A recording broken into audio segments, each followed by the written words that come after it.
All right, let's jump into another deep dive. Today, we're going to try to put together the pieces of Donald Broadnax. Okay.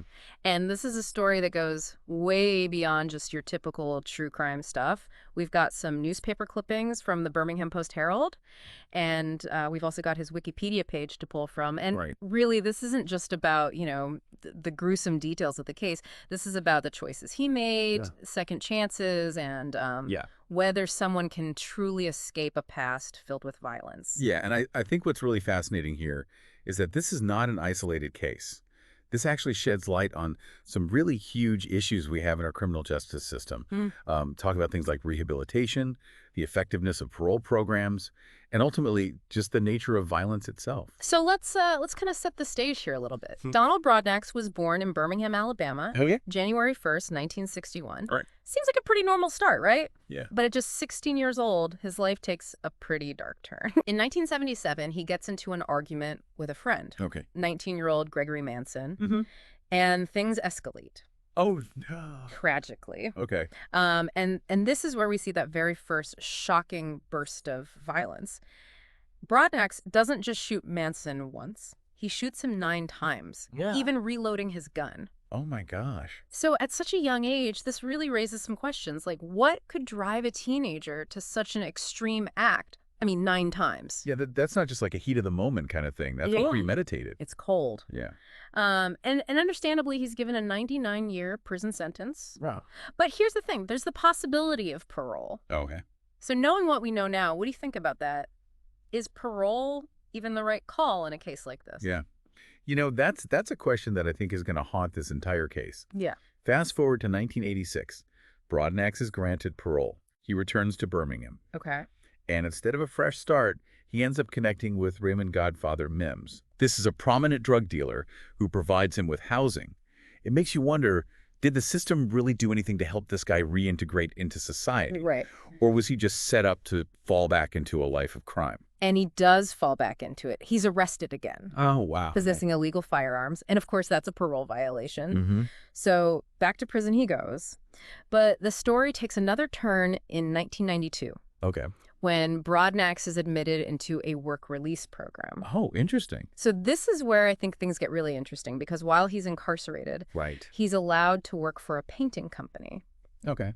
His employer at the time actually described him as mild-mannered and nice. Really? So was this genuine change or was it all a facade? Right. And more importantly, did the work release program accurately assess the risk that he posed? So he's living this double life now, working by day, incarcerated by night. Mm. In 1994, he gets married Oh, wow. to Hector Jan Stamps, a woman who frequently visited him in prison. Talk about a whirlwind romance. But this is where things take a really horrifying turn. Right. April 25th, 1996, Broadnax goes to work just like normal. Stamps, she visits him at the factory with her 4-year-old grandson, D'Angelo. Okay. What happens next is truly a chilling escalation of violence. Right. So this is the part that really got to me when I was reading through these sources. After Stamps leaves, Broadnax murders her, hides her body in the trunk of his car. Then he drives to a secluded area and he beats D'Angelo to death. Oh, my God. It's just a level of brutality that, to me, it defies any sense of this mild-mannered man Right. that his employer described. Yeah. And it raises this huge question about the work release program. Did they miss any warning signs? Yeah. Were there red flags that they should have noticed? Right. I mean, that's terrifying to think that this is all happening while he's seemingly integrating back into society. Exactly. Yeah. But there is a small glimmer of hope in this very dark story. And that's that Broadnax's attempt to cover up his crimes was thwarted, actually, by his fellow inmates. Oh, wow. Okay. They saw him trying to hide bloody clothes at the work release center and reported him to the guards. Wow. That's incredible. I mean, who knows how long it would have taken to connect him to the murders if they hadn't spoken up. Right. That's amazing. It's a good reminder that even in some of the darkest situations, human decency can prevail. Yeah. So now Broadnax is back in custody, and he's facing 2 counts of capital murder. Okay. The trial unfolds and paints 2 very different pictures of what happened that day. Right. Broadnax claims that Stamps simply left after visiting him at work. Okay. But an inmate, Johnny Baker, places Broadnax with the car and D'Angelo after Stamps disappeared. So we've got conflicting accounts here. Yeah. Yeah. But it wasn't just a he said, she said situation, though, right? I mean, what else did the prosecution have to go on? Yeah. So the prosecution actually presented a bloody earring that was found behind the factory, allegedly belonging to Stamps. They also had witnesses who saw a suspicious car Okay. where D'Angelo was killed. Oh, wow. And they even suggested a motive. They said that Broadnax was frustrated with Stamps for not doing enough to help secure his parole. So they're arguing that he killed her out of anger, a desperate attempt to regain his freedom. I mean, that's a stark contrast to the seemingly reformed man working his way back into society. What was the defense's strategy in the face of all of this evidence? Well, the defense argued that anyone could have accessed his clothes at the work release center Oh, okay. and planted evidence. Oh, They also claimed that the timeline was impossible and that the prosecution's case really just relied heavily on circumstantial evidence. okay. But the jury ultimately didn't buy it. So in June of 1997, the verdict comes down. Yeah. Guilty on both counts of capital murder. What a turning point in the case. What happened next? Yeah, so with that guilty verdict, the jury recommended the death penalty. Wow. And Broadnax was officially sentenced to death in September of 1997. Yeah. But, as you might expect with a case this complex, the legal battle was far from over. Right. Broadnax immediately appealed his sentence. Okay. And this is where the complexities of the legal system really come into play. Okay. Appeals, legal jargon. Yeah. It can get pretty confusing for someone who's not, a legal expert.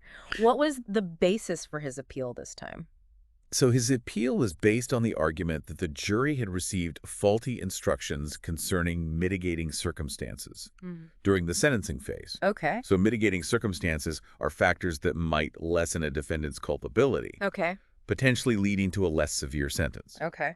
Essentially, Broadnax is arguing here that the jury wasn't given all the information they needed to make a fully informed decision. So mitigating circumstances. Yeah. What kind of things are we talking about here? So think of it this way. Imagine you're on that jury. You're tasked with deciding someone's fate. Right. Wouldn't you want to know everything? Yeah. Mitigating circumstances could include things like the defendant's mental state, Okay. their history of abuse, trauma, or any other factor that might help explain their actions, even if it doesn't excuse them. Yeah, that makes sense. So a jury should have the full picture to make such a weighty decision like that. So what happened with his appeal? Did the court agree with him? So in a surprising turn of events, the Alabama Court of Criminal Appeals actually ruled in his favor. Oh, wow. They agreed that the jury instructions were flawed, and they ordered a resentencing hearing. Okay. So for a while, it seemed like he might avoid the death penalty after all. Wow, a real victory for the defense. Yeah. But I have a feeling this isn't the end of the legal battle. Yeah, you're right. The relief was short-lived. In December of 2000, the same Court of Appeals upheld his death sentence during the resentencing. Oh, wow. Yeah. So it's a stark reminder of how difficult it is to overturn a death penalty sentence, Right. even when there are legitimate legal questions. So, despite the win on the faulty jury instructions, he's still facing execution. Did he give up at that point, or were there more appeals in the works? Broadnax was persistent. Okay. He filed another appeal. This time he's arguing that he had ineffective counsel during his original trial. Okay. It's a claim we see often in appeals, and it essentially means that his lawyer didn't adequately represent him, Right. potentially impacting the trial's outcome. So, how do you even prove something like that? I mean, it seems like a very subjective argument. Yeah, it's a tough one to prove, for sure. You need to demonstrate that the lawyer's performance fell below a reasonable standard Mm-hmm. and that this deficiency prejudiced the outcome of the trial. Okay. It requires a deep dive into the trial record, legal strategy, and expert testimony. In Broadnax's case, the court wasn't convinced. His death sentence was upheld yet again in December of 2012.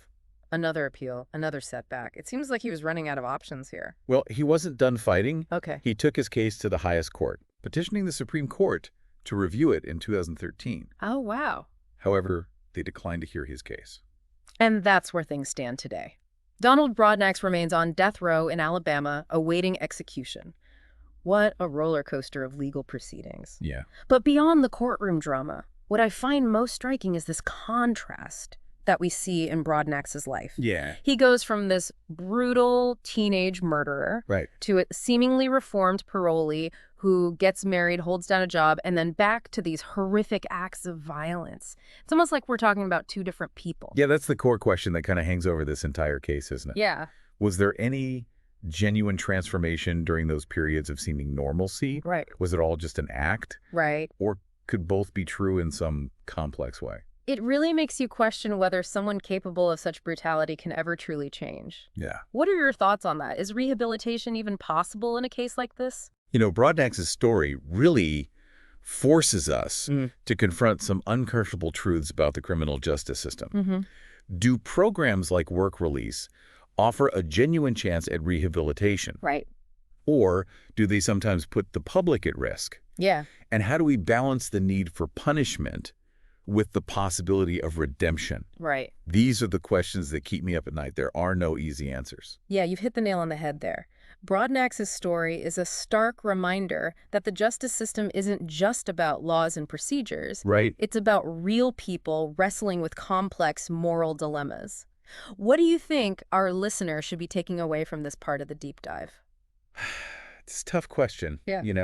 to try to figure out if genuine change is even possible after such horrific acts, Uh, or if violence is just, once it's there, is it just a permanent part of who they are? yeah. It's really something I'm still kind of turning over in my mind. Yeah, and I think that that's the power of a case like this, right? It forces us to confront these really uncomfortable truths. About human nature, about the limits of our justice system, and ultimately about our own capacity for understanding and forgiveness. Right. It's not just about Donald Broadnax. Yeah, It's about us right. and how we as a society choose to respond to these kinds of challenges. Okay, so we've covered a lot of ground here today. We traced Broadnax's journey from a troubled teen to a convicted murderer, Right. explored all the complexities of parole and work release programs, Yeah. and then delved into these legal battles that have kept him on death row for decades. And we've seen the brutality that he's capable of. Yeah. But then also these glimpses of normalcy that really make this story all the more perplexing. Yeah, it's a story filled with contradictions, Mm. and it raises more questions than it answers. Yeah, And I think that's the point. right. It's not about finding easy solutions or passing judgment. Yeah, It's about acknowledging the messiness of the human experience. right. The gray areas where good and evil, they just intertwine. But I think it's also about recognizing the human impact of all of this. Absolutely.